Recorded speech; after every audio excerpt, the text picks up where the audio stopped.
Bienvenue dans cette analyse qui nous vient tout droit du blog Tu savais ça, le blog des infos strictement inutiles, donc rigoureusement indispensables. Et aujourd'hui, on s'attaque à une énigme assez folle, la peur des clowns. Comment est-ce qu'une figure qui a été inventée pour nous faire rire est devenue pour beaucoup une source de pure angoisse? Voilà, la question est posée. Pourquoi a-t-on si peur des clowns? Pour y répondre, on va devoir faire un petit voyage dans le temps, on va explorer un peu la psychologie et même l'économie. Bref, on va essayer de comprendre comment on en est arrivé là. Eh oui, cette citation, elle résume tout. Imaginez la scène. Un clown arrive, il est là pour amuser la galerie. Et c'est la panique. Ce qui était avant une exception est carrément devenu la norme. Le rire a tout simplement laissé place à la peur. C'est quand même dingue de se dire qu'en à peine 50 ans, on est passé de ça à ça. Le bienfaiteur, le symbole de la joie, est devenu une figure de cauchemar. En fait, c'est nous qui avons transformé nos amuseurs en monstres. C'est un paradoxe culturel vraiment unique en son genre. Ok, alors, pour bien comprendre ce qui a dérapé, il faut d'abord se souvenir de ce qu'on a perdu. Revenons un instant à cet âge d'or des clowns, une époque où, franchement, leur innocence semblait éternelle. Pendant presque 2 siècles, l'histoire du clown, c'est une vraie success story. Depuis son invention par Grimaldi jusqu'à son apogée total dans les années 60, il est partout. On a des stars comme Pierrot et puis bien sûr l'icône Ronald McDonald. À cette époque, il n'y a pas de doute possible, un clown, c'est la joie, point. Mais ce qui est super intéressant, c'est que le clown, il n'était pas juste là pour faire des blagues. Non, il avait un vrai rôle social. C'était le sage-fou, vous savez, le seul qui avait le droit de se moquer des rois, des puissants, de jouer avec tous les interdits sans risquer sa tête. C'est une sorte de soupape de sécurité pour la société. Bon, mais cette belle histoire, elle va s'arrêter net. Avançons rapidement jusqu'aux années 70 et 80. C'est là que tout bascule. C'est là que l'image du clown commence à sérieusement glisser vers le côté obscur. En moins de 10 ans, c'est la catastrophe. Une série de chocs. D'abord, il y a l'horreur bien réelle avec le tueur en série John Wayne Gacy qui se déguisait en Pogo le clown. Ensuite, la fiction prend le relais avec le film Poltergeist et sa poupée terrifiante. Et puis le coup de grâce, le romança de Stephen King. Pennywise va marquer au fer rouge toute une génération et souder pour de bon l'image du clown à celle de la terreur. Et le résultat est là, sans appel. Ce qui est le plus frappant, c'est la vitesse à laquelle tout s'est effondré. 2 siècles d'images positives, de joie, de tradition, balayées en moins de 20 ans.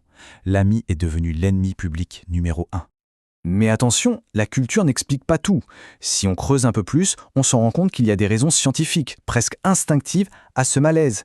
Alors voyons un peu ce que la science nous dit sur pourquoi notre cerveau, au fond, il n'aime pas trop les clowns. Alors en fait, tout tourne autour d'un concept génial, la vallée dérangeante. Pour faire simple, notre cerveau, il adore ce qui est clairement humain et il n'a aucun problème avec ce qui ne l'est pas du tout, comme un robot bien carré. Mais alors ce qu'il déteste, c'est l'entre-deux. Et un clown, avec son visage qui est presque humain, mais pas tout à fait, il tombe pile dans cette zone de malaise. C'est ce presque qui fait sonner toutes les alarmes. Et les raisons de paniquer, pour notre cerveau, elles sont nombreuses. Un sourire qui est figé en permanence, ce n'est pas naturel, ça devient une menace. Les couleurs très vives, comme le rouge ou le jaune, dans la nature, c'est souvent un signal de danger, de poison. Et surtout, le maquillage empêche de lire les vraies expressions.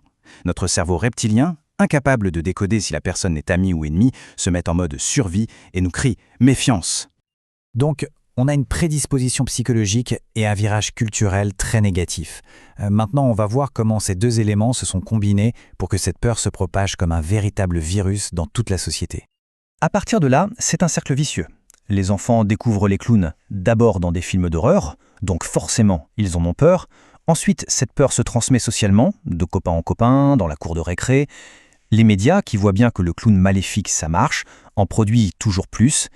Et voilà, la boucle est bouclée et la peur se renforce à chaque nouveau tour. Et cette peur, elle a des conséquences très concrètes. C'est une véritable catastrophe économique pour tout un secteur. Les cirques ont un mal fou à recruter des clowns, ils ont été remplacés par des super-héros dans les fêtes d'anniversaire, et même une icône mondiale comme Ronald McDonald a été discrètement mise au placard. On a tout simplement détruit économiquement la profession qu'on avait nous-mêmes créée. Mais le plus fou, c'est que cette peur, qu'on appelle la coulrophobie, elle n'est pas du tout universelle. C'est un phénomène très occidental, avec les États-Unis comme épicentre de la trouille. Dans les cultures où l'image du clown méchant est moins présente, eh bien la peur est beaucoup moins forte. C'est la preuve ultime que c'est une construction culturelle. Alors, au final, après toute cette enquête, qu'est-ce qu'on retient ? Que nous dit cette peur sur nous, sur notre société d'aujourd'hui ? Cette phrase, elle résume peut-être tout le problème. Dans notre monde obsédé par l'authenticité, par le vrai, un sourire permanent, maquillé, forcé, ça devient immédiatement suspect. On le voit comme quelque chose de faux et même de manipulateur. Mais on peut aller encore plus loin.